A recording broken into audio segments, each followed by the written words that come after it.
ناظرین، واقعہ کربلا تاریخ اسلامی کا وہ اندوہناک سانحہ ہے جو 10 محرم الحرام سن 61 ہجری کو عراق میں کربلا کے مقام پر پیش آیا۔ ناظرین، کربلا عراق کا ایک مشہور شہر ہے جو بغداد سے تقریباً 100 کلومیٹر جنوب مغرب میں صوبہ کربلا میں واقع ہے۔ اس مقام پر آج سے تقریباً 1400 سال قبل نبی اکرم صلی اللہ علیہ وسلم کے نواسے اور حضرت فاطمہ الزہرا رضی اللہ تعالی عنہا اور حضرت علی کرم اللہ وجہ الکریم کے لخت جگر امام علی مقام سیدنا امام حسین علیہ السلام نے اپنے اہل بیت اور رفقا کے ساتھ دین اسلام کی سربلندی کے لیے اپنی جانوں کے نذرانے پیش کیے۔ ناظرین، تاریخ عالم شہادتوں کی ایسی لازوال داستان آج تک نہ پیش کر سکی کہ جس میں ایک مجاہد نے اپنے پورے کنبے کو دین اسلام کی سربلندی اور رب کی رضا کے لیے قربان کر دیا۔ ناظرین، آج کی ویڈیو میں ہم آپ کو سانحہ کربلا اور اس کے پس منظر کے حوالے سے مکمل معلومات فراہم کریں گے۔ ناظرین، اس تنازع کا آغاز اس وقت ہوا جب حضرت امیر معاویہ رضی اللہ تعالی عنہ نے اپنے بعد اپنے بیٹے یزید کو خلیفہ بنانے کا ارادہ کیا۔ اس حوالے سے انہوں نے اپنے قریبی لوگوں سے مشورہ کیا، جس میں کچھ نے اس کی تائید کی جبکہ کچھ نے اس کی مخالفت کی، مگر بالآخر اپنی خلافت کے 16ویں سال سن 56 ہجری میں انہوں نے باقاعدہ یزید کو جانشین نامزد کر دیا، جس کے نتیجے میں شام، عراق، کوفہ و بصرہ میں یزید کی خلافت و بیعت کا چرچا ہو گیا۔ لیکن بہت سے جلیل القدر صحابہ کرام اس خلافت کے مخالف تھے، جن میں خاص طور پر حضرت عبد الرحمن بن ابی بکر، حضرت عبداللہ بن عمر، حضرت عبداللہ بن زبیر، حضرت عبداللہ بن عباس رضوان اللہ تعالی علیہم اجمعین اور امام علی مقام امام حسین علیہ السلام اس بیعت و خلافت کے مخالف تھے اور یزید کو اس کا مستحق نہیں سمجھتے تھے۔ ناظرین، چونکہ اکابر مدینہ کا عالم اسلام کی سیاست میں اہم ترین کردار تھا، اس لیے حضرت امیر معاویہ رضی اللہ تعالی عنہ چاہتے تھے کہ مکہ اور مدینہ والے بھی یزید کی خلافت کو تسلیم کر لیں۔ اس سلسلے میں انہوں نے خاص طور پر عراق کے گورنر زیاد کو مدینہ منورہ بھیجا تاکہ وہ اہل مدینہ کو قائل کرے۔ زیاد نے تقریر کر کے لوگوں کو ہم نوا بنانے کی کوشش کی، مگر حضرت عبد الرحمن بن ابی بکر رضی اللہ تعالی عنہ کھڑے ہو گئے اور بولے، اے بنو امیہ، تم ہماری 3 باتوں میں سے کسی کو اختیار کر لو۔ رسول اللہ صلی اللہ علیہ وسلم کی، حضرت ابوبکر صدیق رضی اللہ تعالی عنہ کی، یا حضرت عمر فاروق رضی اللہ تعالی عنہ کی سنت کو لے لو۔ یہ معاملہ ان سب کو پیش آیا تھا۔ ان میں سے ہر ایک کے گھرانے میں اس منصب کے اہل موجود تھے، مگر انہوں نے معاملہ مسلمانوں کی جماعت کے سپرد کر دیا۔ تم کیسری نظام لانا چاہتے ہو کہ جب ایک کیسر مرے تو دوسرا مسلط ہو جائے۔ ناظرین، حضرت امیر معاویہ رضی اللہ تعالی عنہ نے کچھ مدت بعد یہی کام مروان کو سونپا، جسے سن 54 ہجری میں دوسری بار مدینہ کا گورنر بنایا گیا تھا۔ مروان نے یزید کی ولی عہدی کے حق میں دلیل دیتے ہوئے کہا، یہ حضرت ابوبکر رضی اللہ تعالی عنہ کی سنت راشدہ ہے۔ حضرت عبد الرحمن بن ابی بکر رضی اللہ تعالی عنہ نے پھر اعتراض کیا اور کہا، یہ کیسر ہرقل کا طریقہ ہے۔ ابو بکر رضی اللہ تعالی عنہ نے اپنے گھر اور برادری کو بھی چھوڑ کر بنو عدی کے ایک شخص حضرت عمر رضی اللہ تعالی عنہ کو فقط یہ دیکھ کر منتخب کیا کہ وہ اس کام کا اہل ہے۔ ناظرین، حضرت عبد الرحمن بن ابی بکر رضی اللہ تعالی عنہ کے علاوہ حضرت عبداللہ بن عمر، حضرت عبداللہ بن زبیر اور حضرت امام حسین بن علی رضی اللہ تعالی عنہم نے بھی یزید کی ولی عہدی سے بے رغبتی ظاہر کی۔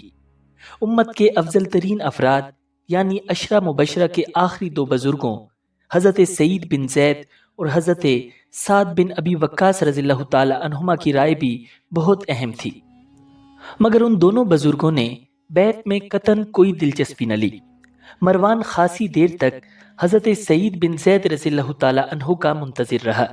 آخر ایک شامی سپاہی انہیں بلانے گیا۔ انہوں نے عنقریب آؤں گا کہہ کر بات ٹالنے کی کوشش کی۔ شامی سپاہی نے دھمکی دی کہ تم چلو ورنہ تمہاری گردن مار دوں گا، مگر حضرت سعید بن زید رضی اللہ تعالی عنہ مروب نہ ہوئے اور مروان کے پاس نہ گئے۔ اسی طرح حضرت سعد بن ابی وقاص رضی اللہ تعالی عنہ بھی گوشہ نشین رہے۔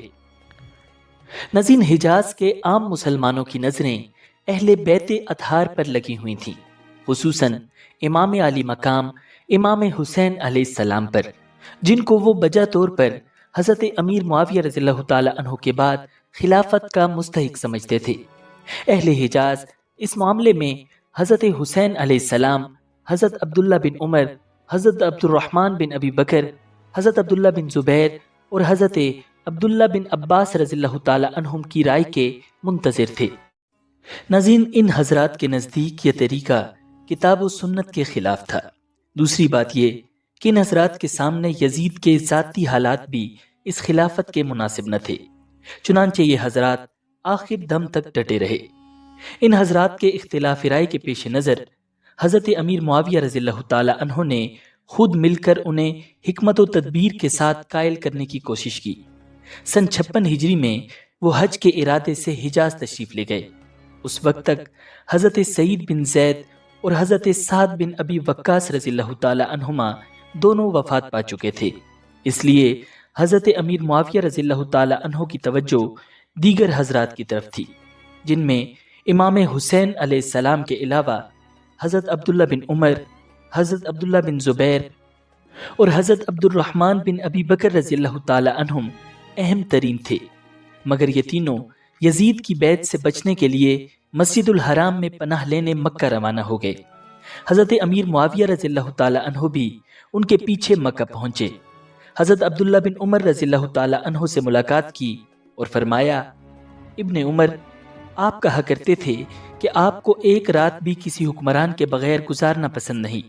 دیکھیے، اب آپ کہیں کچھ ایسا نہ کر بیٹھیں کہ مسلمانوں میں انتشار اور فتنہ و فساد پیدا ہو جائے۔ انہوں نے جواب دیا، بیٹے گزشتہ خلفاء کے بھی تھے، آپ کا بیٹا ان سے بڑھ کر نہیں۔ انہوں نے اپنے بیٹوں کے لیے وہ نہ سوچا جو آپ اپنے بیٹے کے لیے سوچ چکے ہیں۔ جہاں تک مسلمانوں میں انتشار اور فساد پھیلانے کی بات ہے تو میں ایسا کرنے والا نہیں۔ جب لوگ ایک فیصلے پر متفق ہو جائیں گے تو میں بھی ان میں شامل ہو جاؤں گا۔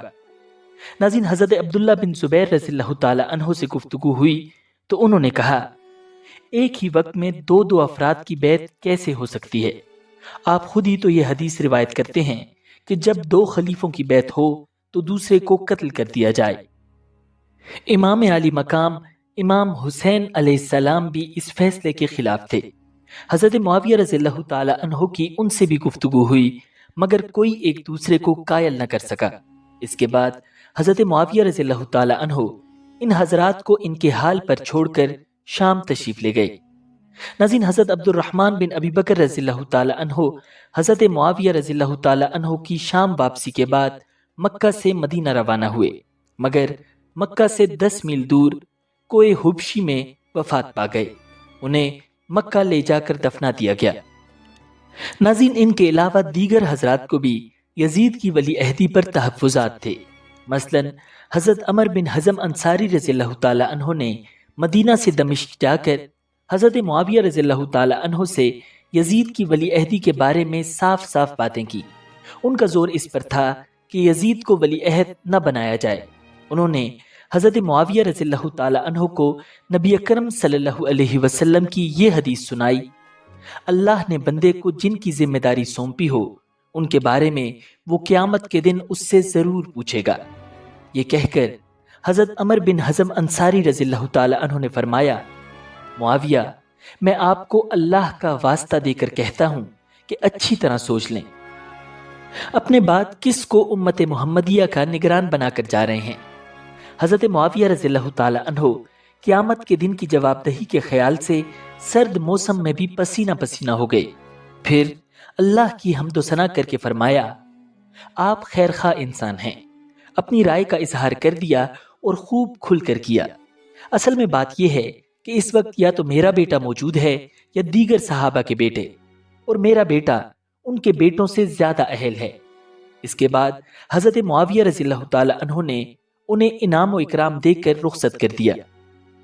ناظرین، حالات چونکہ تو رہے اور وقت گزرتا رہا۔ پھر 4 رجب سن 60 ہجری کو حضرت امیر معاویہ رضی اللہ تعالی عنہ کا انتقال ہو گیا۔ آپ رضی اللہ تعالی عنہ نے 20 برس تک گورنری اور پھر 20 سال تک خلافت کی ذمہ داریاں انجام دی تھیں۔ حضرت ضحاک بن قیس فہری رضی اللہ تعالی عنہ نے آپ کی نماز جنازہ پڑھائی اور آپ رضی اللہ تعالی عنہ دمشق ہی میں دفن ہوئے۔ ناظرین، حضرت امیر معاویہ رضی اللہ تعالی عنہ کا جانشین 34 سالہ یزید ان کی وفات کے وقت حمص کے مضافاتی قلعے حوارین میں موجود تھا۔ اس سانے کی خبر سن کر وہ تیزی سے دارالخلافہ آیا۔ تب تک حضرت امیر معاویہ رضی اللہ تعالی عنہ کی تدفین بھی ہو چکی تھی۔ حضرت امیر معاویہ رضی اللہ تعالی عنہ کے آخری ایام میں کوفہ میں حضرت نعمان بن بشیر رضی اللہ تعالی عنہ، بصرہ میں عبید اللہ بن زیاد اور مدینہ میں ولید بن عتبہ گورنر تھے۔ یزید نے اس وقت انہی کو برقرار رکھا۔ تخت نشینی کے بعد اس نے پورے عالم اسلام میں حضرت امیر معاویہ رضی اللہ تعالی عنہ کی وفات کی اطلاع اور اپنی بیعت خلافت کے لیے قاصد اور نمائندے روانہ کر دیے۔ ناظرین، یزید نے تخت نشین ہونے کے بعد حضرت معاویہ رضی اللہ تعالی عنہ کے آزاد کردہ غلام رزیق کو مدینہ کے گورنر ولید بن عتبہ کی طرف یہ حکم دے کر بھیجا کہ وہ امام حسین علیہ السلام اور حضرت عبداللہ بن زبیر رضی اللہ تعالی عنہ کو فوراً اپنے پاس بلوائے اور ان سے بیعت لے۔ یہی قاصد حضرت معاویہ رضی اللہ تعالی عنہ کی وفات کی خبر بھی لے کر جا رہا تھا۔ قاصد جب مدینہ پہنچا تو رات ہو چکی تھی۔ اس نے دربان سے اصرار کر کے گورنر ولید بن عتبہ سے فوری ملاقات کی اور یہ اہم پیغام دے دیا۔ ولید بن عتبہ نے اسی وقت پہلے حضرت عبداللہ بن زبیر رضی اللہ تعالی عنہ اور پھر امام حسین علیہ السلام کو قصر امارت میں بلوایا اور بیعت کا مطالبہ کیا۔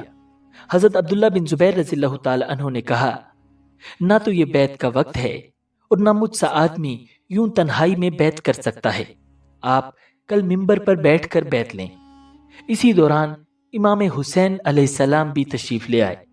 چونکہ ولید بن عتبہ نرم دل انسان تھا اور حضرت عبداللہ بن زبیر رضی اللہ تعالی عنہ کی دلیل سے مطمئن ہو چکا تھا، اس لیے امام حسین علیہ السلام پر بھی بیعت کے لیے زور نہ ڈالا۔ اس وقت دونوں حضرات کو جانے دیا، البتہ نگرانی کے لیے کچھ آدمی پیچھے بھیج دیے۔ یہ حضرات حکومت کا رویہ دیکھ کر اندازہ لگا چکے تھے کہ بیعت نہ کرنے کی صورت میں ان پر سختی کی جائے گی، جبکہ بیعت کرنا ان کے ضمیر کے خلاف تھا۔ حضرت عبداللہ بن زبیر رضی اللہ تعالی عنہ رات کے آخری پہر شہر سے نکل کر ایک غیر معروف راستے سے مکہ روانہ ہو گئے۔ ولید کو صبح ان کی عدم موجودگی کا علم ہوا تو 30 یا 80 سوار ان کے تعاقب میں روانہ کیے، مگر یہ ہاتھ نہ آئے۔ ناظرین، 1-2 دن بعد امام حسین علیہ السلام نے بھی خاندان سمیت مدینہ سے مکہ کی طرف کوچ کرنے کی تیاری کی۔ ان حضرات کے مکہ جانے کی وجہ یہ تھی کہ مدینہ شام سے نسبتاً زیادہ قریب تھا، مکہ اس سے 2 گنا مسافت پر اور پہاڑوں پر گھرا ہوا تھا، اس لیے یہاں حکام کا ان پر گرفت کرنا مشکل تھا۔ پھر حرم کی تقدیس کے پیش نظر حکومت سے توقع کی جا سکتی تھی کہ وہ وہاں کوئی کارروائی کر کے بدنامی مول نہیں لے گی۔ ناظرین، امام حسین علیہ السلام روانگی سے قبل الوداعی ملاقات کے لیے حضرت عبداللہ بن عمر رضی اللہ تعالی عنہ کے پاس بھی گئے تھے۔ وہ ان کا ارادہ سن کر بولے، مت جائیے، مگر امام قائل نہ ہوئے۔ انہوں نے گفتگو کے دوران حضرت ابن عمر رضی اللہ تعالی عنہ کو خطوط کے وہ پلندے بھی دکھائے جو اہل عراق نے انہیں بھیجے تھے۔ حضرت عبداللہ بن عمر رضی اللہ تعالی عنہ نے یہ دیکھ کر فرمایا، ان لوگوں کے پاس مت جائیے گا۔ رخصت کرتے ہوئے حضرت عبداللہ بن عمر رضی اللہ تعالی عنہ انہیں گلے لگا کر خوب روئے اور فرمایا، اے شہید، تجھے اللہ کے سپرد کرتا ہوں۔ ناظرین، امام حسین علیہ السلام کو مکہ کے راستے میں حضرت عبداللہ بن مطیع رضی اللہ تعالی عنہ ملے۔ پوچھا، کہاں کا ارادہ ہے؟ آپ رضی اللہ تعالی عنہ نے فرمایا، ابھی تو مکہ جا رہا ہوں، پھر وہاں جا کر آئندہ کے لیے استخارہ کروں گا۔ ناظرین، اس سے صاف پتہ چلتا ہے کہ امام حسین علیہ السلام نے اہل کوفہ کی ترغیب کے باوجود اس وقت کوفہ جانے کا فیصلہ نہیں کیا تھا، کیونکہ اگر وہ کوفہ جانا چاہتے تو مدینہ سے سیدھے وہاں چلے جانے میں نسبتاً کم مسافت طے کرنا پڑتی۔ مشہور روایت کے مطابق اتوار 27 یا 28 رجب کو امام حسین علیہ السلام مدینہ سے نکلے اور تیزی سے سفر کر کے جمعہ 3 یا 4 شعبان کو مکہ مکرمہ پہنچے۔ یہاں پر آپ 4 مہینے اور 5 دن یعنی 8 ذی الحجہ سن 60 ہجری تک مقیم رہے اور اس دوران حالات پر غور و فکر کرتے رہے۔ ناظرین، ولید نے امام حسین اور حضرت عبداللہ بن زبیر رضی اللہ تعالی عنہما کے نکل جانے کے بعد حضرت عبداللہ بن مطیع العدوی رضی اللہ تعالی عنہ اور مصعب بن عبد الرحمن رضی اللہ تعالی عنہ کو گرفتار کر کے جیل میں ڈال دیا، جو حضرت عبداللہ بن زبیر رضی اللہ تعالی عنہ کے عقیدت مند تھے۔ اہل مدینہ نے حضرت عبداللہ بن عمر رضی اللہ تعالی عنہ سے فریاد کی کہ وہ حکام کو اس طرح کی سختیوں سے روکیں۔ حضرت عبداللہ بن عمر رضی اللہ تعالی عنہ بے چین ہو کر ولید بن عتبہ سے ملے اور اسے کہا، اپنی حکومت کے استحکام کے لیے حق پر استقامت اختیار کرو، ظلم مت کرو، جنہیں گرفتار کیا ہے وہ بے قصور ہیں، انہیں چھوڑ دو۔ ولید بن عتبہ نے معذوری ظاہر کی کہ امیر المؤمنین یزید کا حکم یہی ہے۔ ناظرین، اہل مدینہ نے جب حضرت عبداللہ بن عمر رضی اللہ تعالی عنہ جیسی ہستی کی سفارش کو بھی ناکام جاتے دیکھا تو خود قید خانے پر حملہ کر دیا۔ اس کارروائی میں عبداللہ بن مطیع رضی اللہ تعالی عنہ آزاد ہو گئے اور فرار ہو کر مکہ میں حضرت عبداللہ بن زبیر رضی اللہ تعالی عنہ سے جا ملے۔ امام حسین اور حضرت عبداللہ بن زبیر رضی اللہ تعالی عنہما کے مدینہ سے نکل جانے کی خبر سے یزید کی تشویش بڑھ گئی۔ اس نے بیعت لینے میں ناکامی کی ساری ذمہ داری ولید بن عتبہ پر ڈال دی اور اسے کمزور سمجھتے ہوئے معزول کر دیا۔ اس کی جگہ عمر بن سعید الاشتق کا تقرر کیا، جو سختی میں مشہور تھا۔ وہ رمضان میں مدینہ پہنچا اور آتے ہی قسم کھا کر مکہ معظمہ پر چڑھائی کا عزم ظاہر کیا، جہاں یہ حضرات پناہ لیے ہوئے تھے۔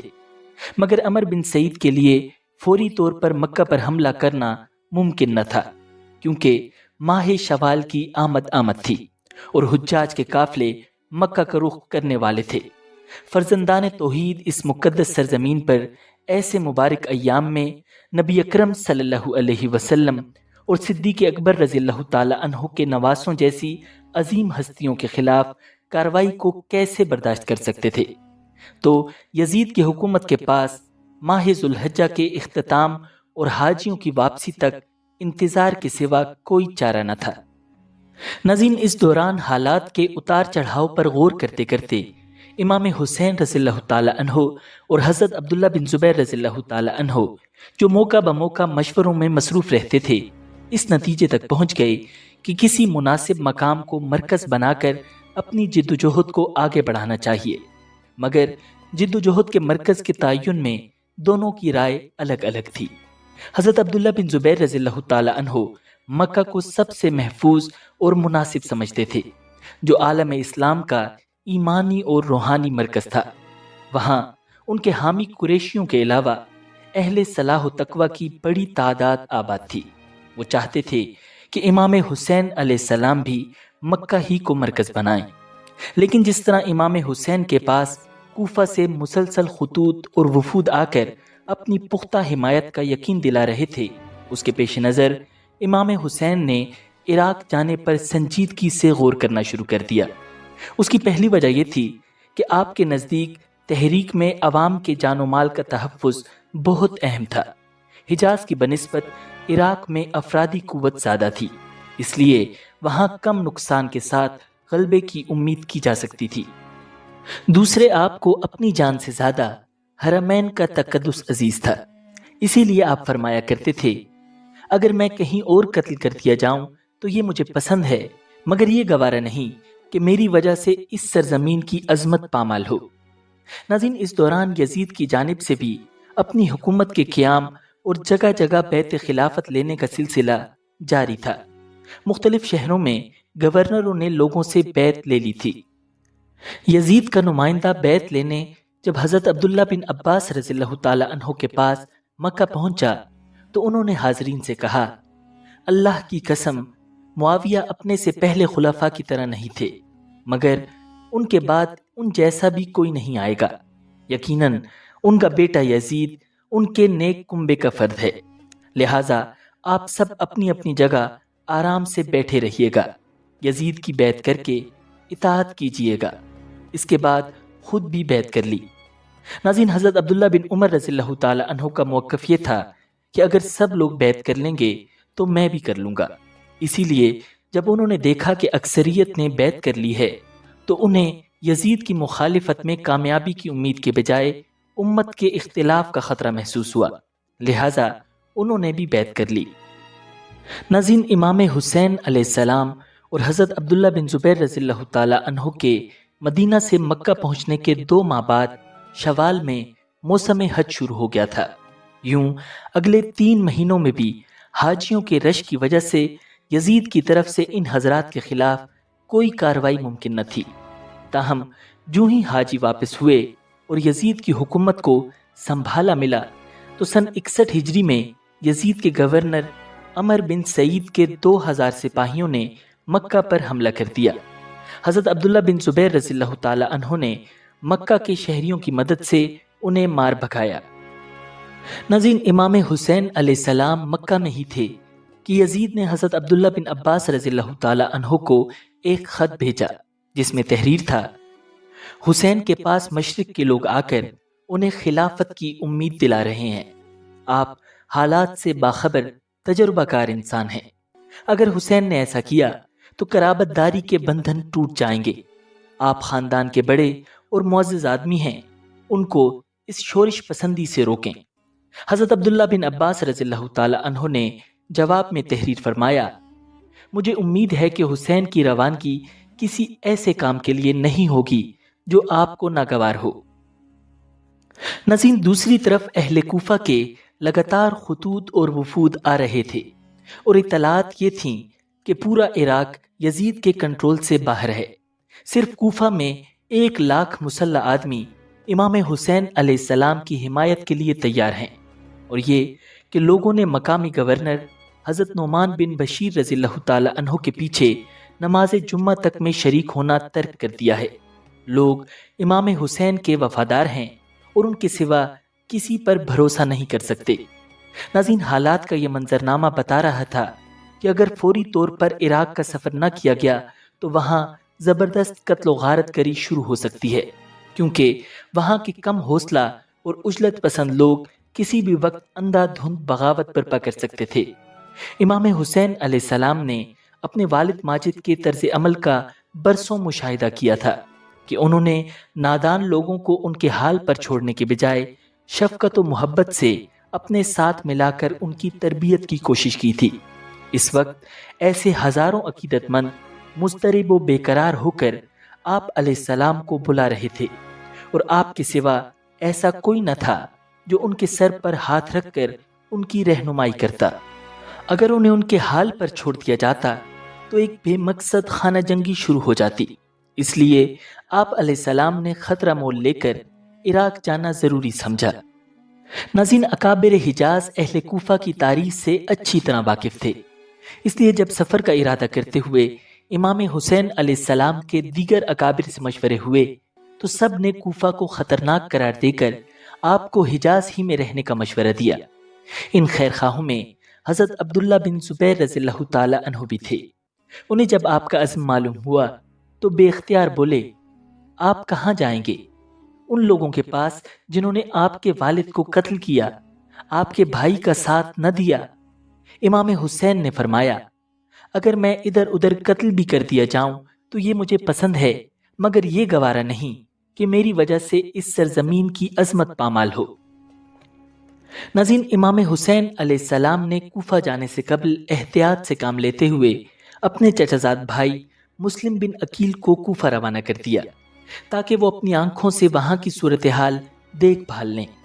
حضرت مسلم بن عقیل رضی اللہ تعالی عنہ کوفہ پہنچ کر شہر کے ایک مخلص مسلمان ہانی بن عروہ کے ہاں مہمان ہوئے۔